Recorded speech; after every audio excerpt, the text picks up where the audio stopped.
रामकृपाल जी, आपके हिसाब से ये एग्जिट पोल्स के हिसाब से कितना वोट इस बार हुआ, उसके हिसाब से इन फैक्टर्स को पकड़कर, आंकड़ों वाले फैक्टर्स को पकड़कर जो प्रिडिक्ट करने की कोशिश होती है, ये कितनी जाहिर है इन आंकड़ों की वजह से आसान हो जाती है या कितनी जोखिम भरी होती है?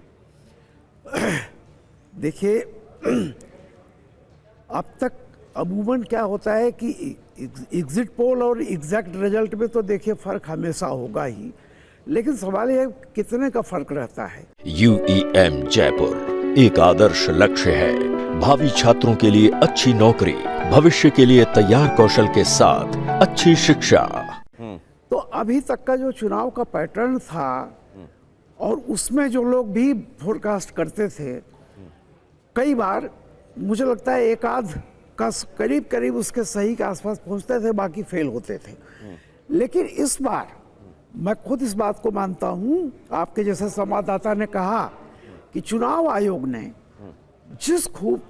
जिस तरह से छिटपुट छोड़ दीजिए, जिस तरह से बंगाल का इलेक्शन शांतिपूर्ण हुआ, कोई गोली नहीं चली है, कोई मारा नहीं गया है, छिटपुट हो सकता है कि कहीं एक दो हो, बम नहीं चले हैं, इसके लिए उसे धन्यवाद जरूर देना चाहिए।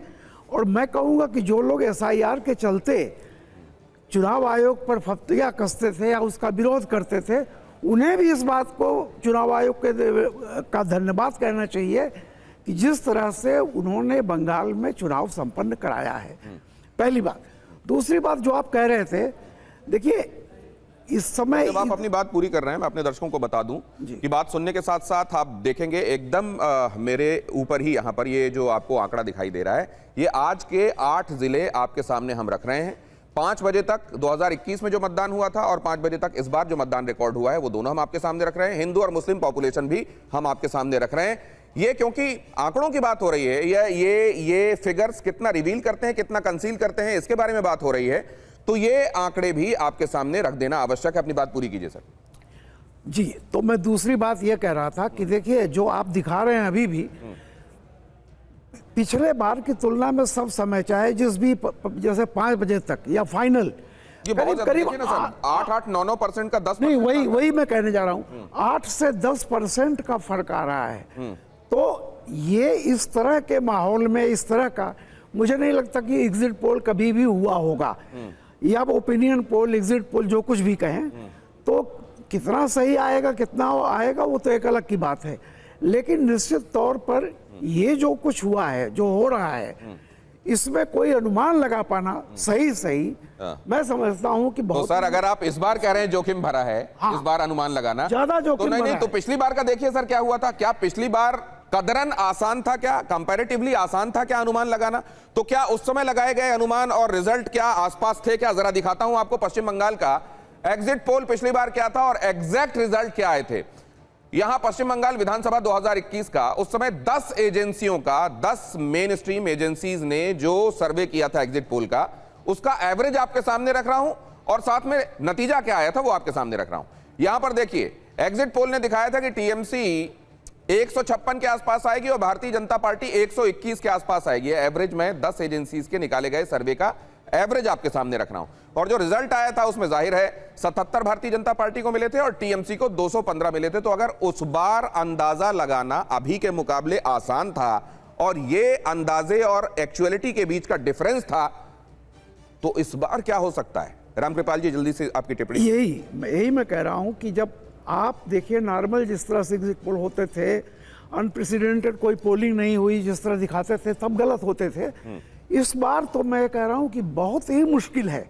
हालांकि एग्जिट पोल कई बार गलत क्यों होते हैं उस पर हम बाद में करेंगे। तो मतलब आप कह रहे हैं इस बार और ज्यादा जोखिम है ना? हाँ, अगर ईमानदारी से भी कोई एग्जिट पोल आ रहा है तो भी उस पर भरोसा करना बहुत मुश्किल। ये एक बात जो जोड़ी है सर आपने, ईमानदारी से भी कोई एग्जिट पोल आ रहा है, अगर ईमानदारी से भी कोई एग्जिट पोल, अभी अपने आप में सब कुछ कह रहा है बगैर कुछ कहे, लेकिन इसके बाद जो उन्होंने बात कही है तो भी बहुत जोखिम भरा है इस बार।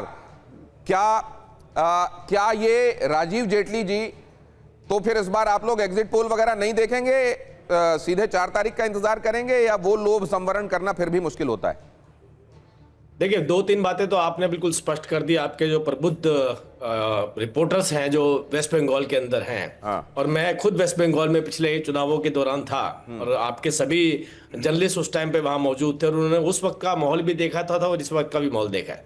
एक बात की बधाई और शुभकामनाएं तो देते हुए नजर आ रहे हैं कि जो सेंट्रल फोर्सेस थे उन्होंने वो काम नहीं होने दिया जिसकी उम्मीद बंगाल में की जाती थी। आप देखिए, अगर सीनियर जर्नलिस्ट भी चर्चा कर रहे हैं कि बम नहीं फटे, कितनी बड़ी बात है। सोचिए, हम बॉर्डर पे बम फटते हुए देखते थे, हम आतंकवादी संगठनों द्वारा बम फोड़े जाते थे, ये देखते थे, लेकिन किसी प्रदेश के अंदर चुनावों के दौरान बम नहीं फूटे और हमारे चैनल्स के ऊपर ये बड़े आसानी से बोला जा रहा है। मतलब बहुत बड़ी उपलब्धि है हमारी कि वहां बम नहीं फटे। मतलब एक रूटीन का कल्चर था कि अगर कोई भारतीय जनता पार्टी का नेता जा रहा है तो उसकी गाड़ी पे बम फेंक दिया, उसकी गाड़ी पे पत्थर मारे, वो तो अभी भी आपने देख ही लिया है। उनको पकड़ करके वहां के लोगों ने, हालांकि महुआ मोइत्रा कह रही थी कि ऐसा लग रहा है कि आर्मी रूल लगा हुआ है। मैं जब वोट डालने गई तो महुआ मोइत्रा ने कहा मुझे ऐसा लग रहा है कि यहाँ आर्मी रूल लगा हुआ है। हाँ, तो वो अपनी साड़ी में बम बांध के गई थी और वापस लेकर के आना पड़ा घर पर। वो फाड़ नहीं पाई वहां पर जाकर के।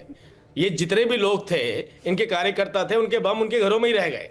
अगर वो बाहर फटते तो लोगों में दहशत आती तो लोगों में ये इंप्रेशन जाता कि अगर ये कल को दोबारा से आ गए तो ये हमारा जीना हराम कर देंगे, हमें गलियों में निकलने नहीं देंगे। जैसा मैं पिछली बार बता रहा हूं दिनेश जी कि जब पिछले चुनावों के बाद हमारे कार्यकर्ताओं ने हमें फोन करने शुरू करे वेस्ट बंगाल से कि दादा आप तो चले गए, ये लोग हमें जीने नहीं देंगे, ये हमारी हत्या करवा देंगे, ये दहशत होती थी। उस दहशत को इरेडिकेट करने के लिए, खत्म करने के लिए पूरे वेस्ट बंगाल ने एक तरीके से प्रण ले लिया कि ज्यादा से ज्यादा वोटिंग करनी है और इस कुशासन से हमें मुक्ति पानी है। और मुझे लगता है यही जो है एग्जिट पोल का रिजल्ट होगा, उसके फिगर्स इधर जाएं या उधर जाएं। लेकिन ये आरोप भी लगाए गए कि ये जो पैरा फोर्सेस लगी रही या जो एनआईए तक को डिप्लॉय किया गया, ये ममता बनर्जी की तरफ से आरोप लगाए गए कि देखिए यहां बाहरियों को लाकर चुनाव को इन्फ्लुएंस करने की कोशिश की गई है, और वो लोग एजेंसी की तरह काम नहीं कर रहे थे, निष्पक्ष एजेंसी की तरह काम नहीं कर रहे थे, बल्कि ऐसा लग रहा था कि भारतीय जनता पार्टी के एजेंट हैं।